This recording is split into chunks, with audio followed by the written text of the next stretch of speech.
कहानी कितने सेब है।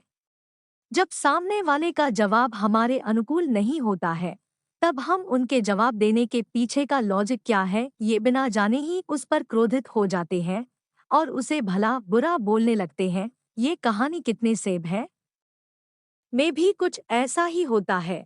एक 6 साल के लड़के को टीचर मैथ्स पढ़ा रहे थे। टीचर ने उस लड़के से पूछा कि अगर मैं तुम्हें एक सेब दूं, फिर एक और सेब दूं और फिर से एक और सेब दूं, तो मुझे ये बताओ कि तुम्हारे पास कितने सेब हो जाएंगे। लड़के ने कुछ देर सोचा, फिर उसने जवाब दिया 4। बच्चे के गलत जवाब की वजह से उसके टीचर थोड़े निराश हो जाते हैं। टीचर को ऐसा लगता है कि ये सवाल तो बहुत आसान है, फिर भी बच्चे ने उसका उत्तर सही नहीं दिया।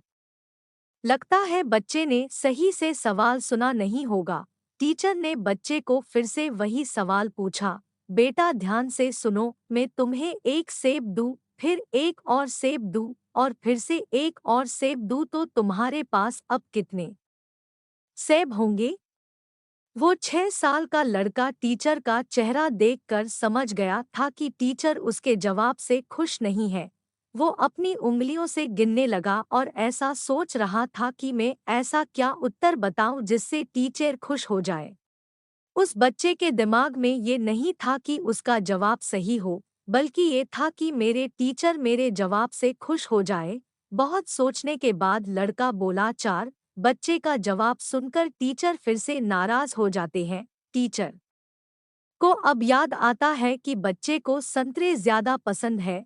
टीचर ऐसा सोचते हैं कि शायद इसे सेब पसंद ना हो और उसी वजह से ये अपना फोकस लूज कर रहा हो। इस बार टीचर बच्चे को प्यार से पूछते हैं, अगर मैं तुम्हें एक संतरा दूं, फिर एक और संतरा दूं और फिर से एक और संतरा दूं, तो तुम्हारे पास कितने संतरे हो जाएंगे। टीचर का चेहरा खुश देखकर वो लड़का भी खुश हो जाता है। वो अपनी उंगलियों से गिनना शुरू करता है और बोलता है 3। बच्चे का जवाब सुनकर उसके टीचर बहुत खुश हो जाते हैं। उन्हें ऐसा लगता है कि मेरा नया तरीका काम कर गया। टीचर को लगा कि अब ये लड़का समझ चुका है और वो अब इस तरह के किसी भी प्रश्न का उत्तर दे सकता है। फिर टीचर ने पूछा, बेटा बताओ, मैं तुम्हें एक सेब दूं, फिर एक और सेब दूं और फिर एक और सेब दूं, तो तुम्हारे पास कितने सेब हो जाएंगे। लड़के का पिछले जवाब सही था, इसलिए उसका कॉन्फिडेंस अब और भी बढ़ जाता है और वो बिना समय गंवाए जवाब दे देता है।